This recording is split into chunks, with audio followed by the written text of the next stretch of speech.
everybody to a special edition Inside the Cardinal Playbook, and I'm excited. I know Coach is. We're going to talk a little bit about this year's recruits for the upcoming season. I studied it thoroughly. I tried to call you yesterday. I knew you were busy. I didn't want to hassle you too much, but I went through it with a fine-tooth comb this morning in the paper. I'm excited. Yeah, it's a good group. As we talked about, and I think I've talked to a lot of people about. This was our year to refocus on the guys up front, as we did in our first year here. When you do that, you're going to take a lot bigger frames and a lot bigger bodies, and we filled those needs in this class, we think, in a very big way. Well, let's keep this simple for the viewers and the people listening of what we've got coming up as far as our recruiting class is concerned. We're just going to go right down the list, and I just might ask you a couple quick questions because I know there's 27 of them, so we've got to kind of be short and sweet. But we are going to keep it pretty generic and go right down the list. And, Coach, why don't you start out with Andrew Bick? Yeah, Andrew's obviously, as you see, it's a big 6'4", 6'5" frame, about 250 pounds. He's playing basketball right now, so he's a little bit skinnier, but boy, he's one of those guys that, the two things you can't coach, as you well know, are speed and length. And he's got the length part of it, with the size he's got, and very excited about what we think he can do for us on the offensive line in the future. And I keep teasing Coach Wable that he kind of looks like a defensive lineman frame to me, but I don't see us making a move and moving him over there, but we're really excited about him. Well, you take a kid like him, 6'5", but he only is 245. He'll probably play his senior year 275, 280, right? Yeah, I would say at least, with Coach Odell and getting going with him. With him, being a 2 and 3 sport athlete guy, with basketball right now, it's hard. It's probably been hard for him over the years to put on a lot of weight. Absolutely. Usually those guys with those kind of frames, get into a college environment and put on some good weight in a hurry. Well, like I said, I wasn't going to go too long, but I start with Oakville High School. What I was excited about, you got a lot of big school kids. Yep. And I'm not knocking small school kids at all. I'm really not. Right. Because there's a lot of potential for kids to really excel at this level in the small schools, but it's good to have those larger school kids. No doubt about it. Usually those guys have played better competition throughout. And like you said, there's some really good small school kids as well, but the bigger school kids have usually played higher competition through their high school career. Yeah. Okay, let's go number 2 on the list. Dominic Necessi out of a quarterback out of Lafayette High School. We've gotten several kids from Lafayette over the last couple of years. Good high school football over there. Very good. 2 kids out of there last year, and really like Dominic. We think he can do some things for us. He gives us that little different of a dynamic of a quarterback than maybe the one we have now, and excited about his future. Okay, and Vinny Bachhoff. Yeah, Vinny from Fort Zumwalt. They had a good year. They did. He is a tough individual and player. Running back, linebacker type guy, and just plays the game like it's supposed to be played. And can't wait to get him in here and get going with him. Yeah, he had a good year, and I know they had a good season here at Fort Zumwalt. Thomas Cook, a little running back out of Bishop Dunn High School in the Dallas area. We signed a young man out there last year, and Eric Jackson, who ended up starting for us as a true freshman this year at outside linebacker. And Thomas is special, we think, and as we've talked with Thomas through this process, he had some other options and decided to come here for several reasons. I think one, I think he realizes academically we're different and we can help set him up for the rest of his life. And then we talked about his ability, and he's got a lot of it, but he's a hard worker. He's one that knows that nothing's going to be given to him. He's going to come in and earn every rep he's going to get, but his top-end potential, we think, is extremely, extremely good. Well, I talked to several of your coaches, and I know that he was a top priority kid. There was no question about it. He is maybe a team or game changer in certain situations. We think he can be, and like Thomas will tell you, I think when he gets here, he'll have to go earn those things, but we definitely think he has the ability to do that. Well, linebacker, defensive lineman, and Austin Doss. Yeah, Austin, probably going to end up on the defensive line in Parkway West over there on the eastern side of the state. We're very excited to have gotten him on board, and we think he'll continue to add depth to the defensive line as we move forward. And who knows, he may come in and compete early, and we'll see how that all works out.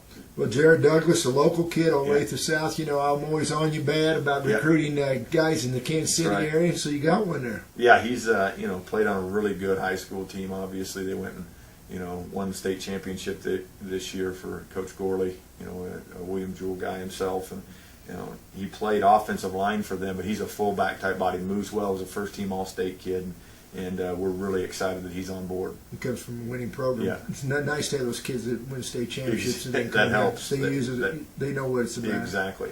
Well, the next young man I had experience, they beat Rockbridge beat Blue Springs, Yeah. and knocked him out of the playoffs. But I know this kid is a good receiver. Yeah, Nate, wide receiver out of Rockbridge.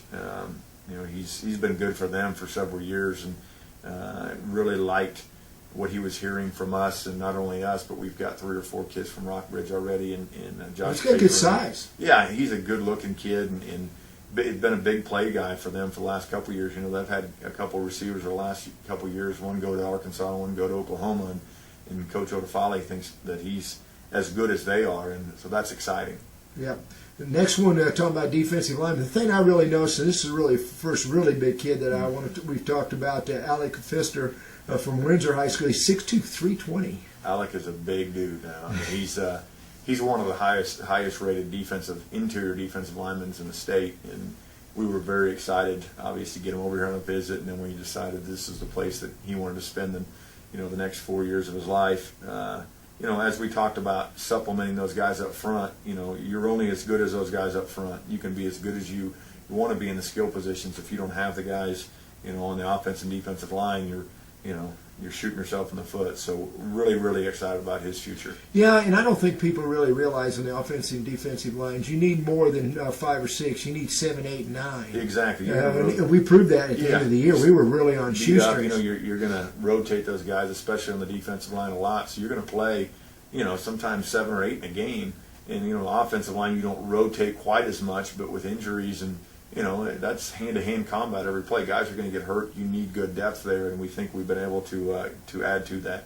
Well, you got another local kid, Matt Floyd, a running back from Blue Valley High School. Yeah, Matt can do several different things. He played in the secondary there too, played running back, and Coach Driscoll, who's done a tremendous job, went in last year and won a state championship in his first year, says that he's their best football player, and we put a lot of stock in what Coach says there, and another really good program.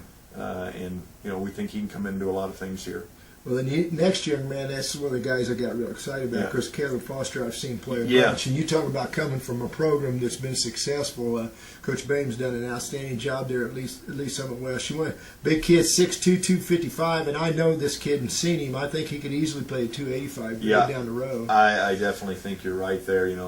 Caleb was a guy that we watched early on. I actually went and watched him play in person a couple different times, and they had a couple really good linemen this year, and the other one went to the University of Missouri. Yeah, he's not bad. Yeah, he's number 2 guard in the nation. Yeah, he's a pretty good player too. But we were really excited when Caleb decided that William Jewell was a good fit for him.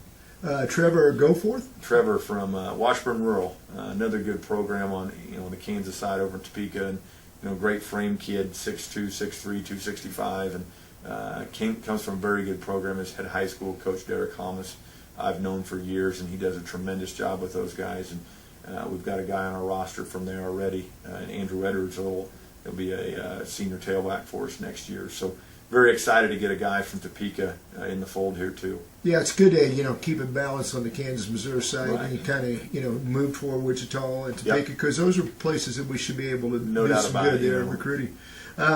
Then the next young man I've seen a bunch, Logan Grace, man, he is a monster, 6'6", 330. I talked about him when I did the game over here when Blue Springs played myself. Yeah. And I mentioned, I said, remember I said something to you about it. Well, I guess he's coming here. He's coming here. His dad actually was a William Jewell alum, played here in the late 80s and early 90s. And, we're, anytime you can keep a guy local and, add him to your roster, especially a guy that, between us, he's not done growing yet. He may be 6'7" before it's all said and done. He's huge. Tremendous frame, and we're going to trim a little weight from him here early and then build it again. But his potential is tremendous. It's as we talk to him about, and as he'll tell you, it's going to be what he puts into it. And but boy, he could be a really good player. Got good feet for a big kid. Exactly. I've seen him play. Bryce Grimm, a wide receiver from Olathe Northwest, another area kid. Yeah, Bryce is going to be a pre-med guy here, and watched him, playing at wide receiver in high school. His high school coach is a good friend of ours as well, and Todd Dane, and made a lot of plays for him. And with what we're doing offensively, those guys, you can never have too many of those guys that can go out there and make plays on the edge, and we think he can do that. Well, I see you got an MICDS kid. I know the AD there very well. All that's a really high academic school, so this fit is probably good for him because he is academically, I'm sure, a good kid. Todd Hearns, he's 6'5", 230, another D lineman. Big defensive end. We really like Todd, and as we looked at things on the defensive line and trying to add some, not just size but length there as well, as anytime you can add those length guys, they're sure harder to throw around, and he's all of 6'4.5" to 6'5" right now. Again, he probably will be 6'6" or so before he's done growing. His dad's a big man as well, and good genetics, and he is yet to scratch the surface of what his top end potential will be, and can't wait to get him in here.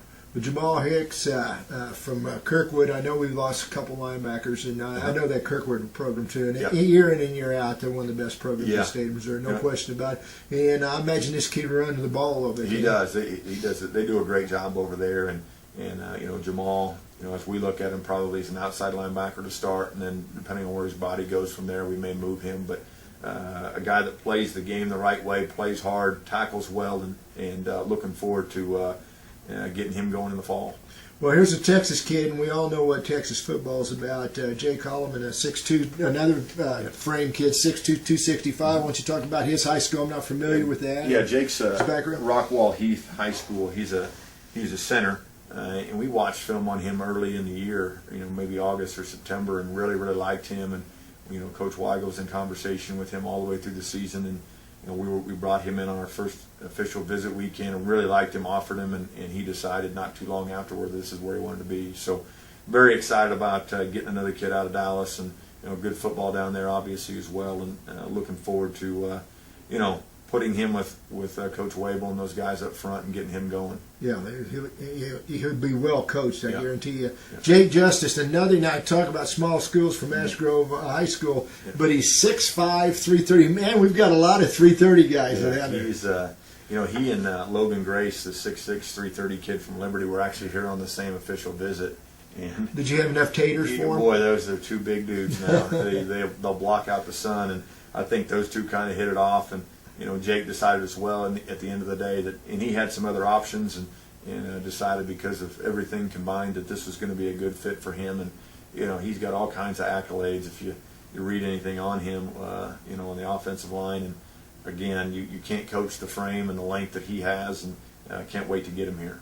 Well, I know you're excited about this next kid, and I really haven't had a chance to talk to you, but I did a little inquiring about this Martin kid. He's an athlete. He is. I mean, I've talked to probably 5 people in the area that know something about football out of Ruskin High School. 6'3" kid, and I think, was he 190, 195? 190, but he's an athlete. He, anytime the first time I saw him was going into his freshman year at a camp, and at the time I'm thinking, boy, I'd sure love to have a kid like that, and then realized he was a freshman, and he started all 4 years for them at quarterback. Yes, freshman, sophomore, junior, senior, and that just doesn't happen very often.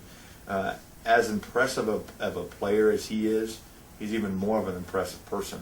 And you guys will get to know that here, through the next several years as you get to know him. He's a tremendous young man, and we can't be more thrilled on the guy we've got there. Nick Messer, okay, got for again another Lafayette High School connection. Looks like a linebacker, but I was impressed when I was looking at him. 6'3", I know the 210. He'll probably be 6'3", 225, 230-ish. Yeah, he's probably by the time you guys get done with him. He's playing basketball right now. He's one of those other guys too. His brother, his next oldest brother, is playing basketball at University of Southern Illinois, Edwardsville, I believe, and then his oldest brother played football at Yale. And so very good athletic family, and Nick falls right in line with that. I mean, he broke their single season tackling record this year. He had 140 tackles this year, and again, a guy with some length that can stand back there. It makes it a little harder to throw around, and we're hoping we find another good linebacker from Lafayette with Jimmy DeStefano last year, and we think he's got a very bright future. Well, Donald Mixon, another linebacker, and again, this I'm not familiar about. Baldwin County High School. Looks like Alabama. Yeah. 6'2", 210. But I really, my heart's with linebackers. Yeah. And I know yours is too. Maybe that's why we get along so well. You got room for growth, and if they can run to the ball, is he quick? He is. He can play now. Started out outside and had an ankle injury part of the way through this year, and they moved him inside. But he's really. We kind of learned about him through him. He contacted us, or his coach did. And, he spent a lot of time in the Kansas City area, surprisingly, and was hoping to get closer to this area, and did a lot of research on us going into it. And, he's going to come up here and be reunited with his first cousin, who's Wallace Gilberry, who plays defensive end for the Kansas City Chiefs. He's a heck of a pass rusher. Yeah, it was great on his visit. Grandma Gilberry was on his visit with him last weekend. It's good to have grandmas on your side. Great lady, and we sure had a lot of fun. And DJ really liked it here, and we can't wait to get him on campus. Well, I saw you got a Raytown South kid here, and I tell you what, they've got a bunch of athletes. Yeah. So why don't you talk about that? Marcus is a outside linebacker, defensive back. I think at the end of the day, and maybe didn't get recruited as hard as some of the others, but we saw something in him with the way he plays the game and his athleticism, and another good young man. He fits everything we're looking for, and think he can do some good things for us in the future. Well, I saw you got, I coached at Washington, Missouri in the public school, and St. Francis Borgia was a private school, the arch rival, so you got some familiarity with that. Aaron Neer from, 6'1", 225, a defensive lineman, and I know those kids are tough nuts at Borgia. Aaron plays the game extremely hard and physical and fast, and as we looked at guys to fill in on the front line, his name kept coming up, and we got him here on a visit, and things went well, and we're excited he decided to join us, and we'll hope he maybe gets to spend a little time with us over the summer, maybe a week or so here and there, and then get him here in the fall and get rolling. Alex Timms from Warrington High School, and boy, once again, you guys did a great job as far as frames concerned. 6'6", 250 D lineman. Alex wants to go into federal law enforcement when he gets done, and thought this was a good avenue for him to go. As we've had guys in the past, Ben Roberts' dad, being in the line of work that he's in, and he's going to come here and do that. Tremendous frame.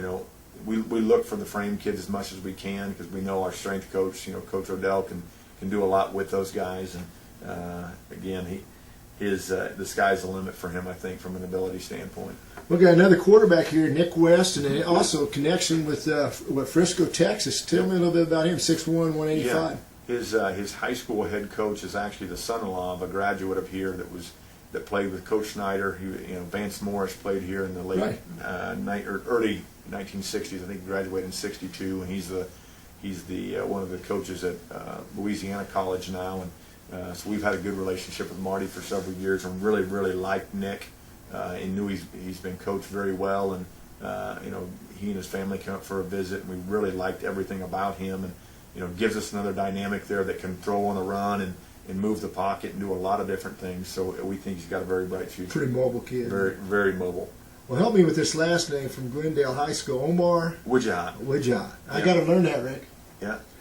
Talk about him a little bit. Omar, probably one of the best defensive linemen in southern Missouri this year, and he's got aspiration to do some stuff in the medical profession, and had looked at some state schools and some other different opportunities, which he had a bunch of different opportunities, and came up here on his visit and kind of fell in love with everything involved, and his family are great people, and I think his dad works for the postal service, and his mom, I think, is in the medical field as well, maybe as a nurse, and decided on his drive back to Springfield that this is where he wanted to be, and so we can't wait to get him on campus. That's a good deal. That's the great thing about this, the combination of academics and athletics. And this is a good place for that. Logan Winter from Blue Valley High School, another big kid, 6'3", 260, offensive lineman. Yeah, again, can't say enough about the program he's played in over the last several years, and the head coaches he's been involved with from Rampy to Driscoll, and the success that they've had down there. And anytime you can find those guys like that have won a lot of football games, playing good systems. We Hayden Murray came to us from there last year, an inside linebacker for us, and adding Logan this year, and Matt too from from Blue Valley has been great, and we're, again, as we looked at our focus in recruiting this year, we think we've, filled that in a very big way. Well, I noticed we get in, and last one was kind of fascinating for me because I've been asking about what we're going to do with punting and some of the things we talked about. Brandon Womack, why don't you talk about him? He's a kicker out of Lake Dallas, Texas. Yeah, a punter kicker kid out of Lake Dallas, and as we looked and he is a punter. Yeah, he's done some punting too. Ideally we'd like to carry 3 guys there at the punting and kicking positions, and right now we've got 2. We may look at adding another punter type after signing date here, but Brandon does some really good things as a soccer player as well, so he's been kicking it for a long time. Right. And we need to continue to supplement that position. Warren's going to be a junior next year, and we've got to be good there going forward, and we think he's the guy that can do it. Just a quick overview. We've talked about everybody individually. You talked a lot. I know your recruiting angle. Academically, this is as good a place as any place to go. But you kind of had a plan from when we talked about it clear back in September. You were going to kind of refill that offensive defensive line and hopefully get a back that could maybe be a buster. Yep. And you also some quarterbacks that you could blend in. And you seem like you did all that. We think, this is far from an exact science, as anybody will tell you, as in recruiting, and those guys at the NFL level know in the draft. It's not an exact science, and you try and do your research, and you try and put your offers together to where everything fits in the way you want it to fit in. It never happens that way. This year we were very, very successful. The guys that came here really, really liked it, and of the guys we offered. Usually, if you're getting 40% of the ones you offer, you feel really good. We were way over 50% this year. I'm not going to tell you what percentage we were because it's scary, but those things are hard to manage from a head coaching standpoint sometimes. You actually don't have. You could give it your best shot, but you have no control. You have no control over it. You have no control over it, and how those offers come in as far as who accepts at each position and all of those things. But as we sit down and look back over the guys that we now have involved, we really like where we're at. Now, the reality is you don't know for 2 or 3 years how good a class it was, but all the research we've done and all the people we've talked to and all the film we've watched and all of those things says that we should be continuing to build the foundation here for into the future. Coach, I've seen you when you first started the head gig here. You looked so tired. People don't realize how difficult, and really, it's the name of the game. Yeah. You have to be able to recruit athletes. Coach, you look tired. I know I've talked to your staff. Actually, seen some of your staff members more than you because you're the main guy everybody wants to see. But I've kept up with Sean and everybody, and I kind of knew where you were headed. But are you kind of glad it's over? It's never over, unfortunately. But the big first wave is, and I get way too much credit for this sometimes. Those guys, I've got a great staff, and the folks here on campus. On our official visits, there's a team of people that are involved in those things, and they all did a tremendous job. Those guys, our assistants, went out and found all the players, and it was just my job at the end of the day to decide, kind of where we were going to be at with each of them, and so it's nice to get to this point, a day after signing date, and have 27 guys, inked, and that the rest of it isn't near as daunting. Now we'll add a few more. I was going to ask you. That's my next question. I know you got to get out here, but where you go, you see, you were talking punter, a few things. Right. Well, why don't you explain to people what you mean by that? There's always a few guys that you're going to find, post signing. And now we don't have a lot from an equivalency standpoint, so it's a little bit different for us this year because we've done so well initially. But there's still some offers that are kind of out there yet, and there'll be some guys that as the number moves and changes a little bit, there'll be some guys over the summer that potentially we pick up, and there won't be near as many as in the past, just because we've done so well on signing date initially that there's less room from a financial standpoint for us to do some of those things. And we've filled a lot of the positions that we need to this point already, so it'll be very, very, very selective going forward, and we're excited about getting to spring ball and then getting to the fall and getting rolling again. Well, you know, I'm ready to go right now. I know you need some sleep, but it looks exciting, and I can't wait until next year. I know you got some great kids coming back besides this class as well. Yeah. So, but things are really looking up for the program, and you know, I think you did a great job of recruiting. Like you said, your staff did a great job, and it was a good year for that. And I can't wait for the season to start. They'll be here before we know it. Yeah, I know it. That's for sure. Well, that's a wrap. That's a special edition of Inside the Cardinal Playbook. And like I said, we're all excited for spring football to begin and be right around.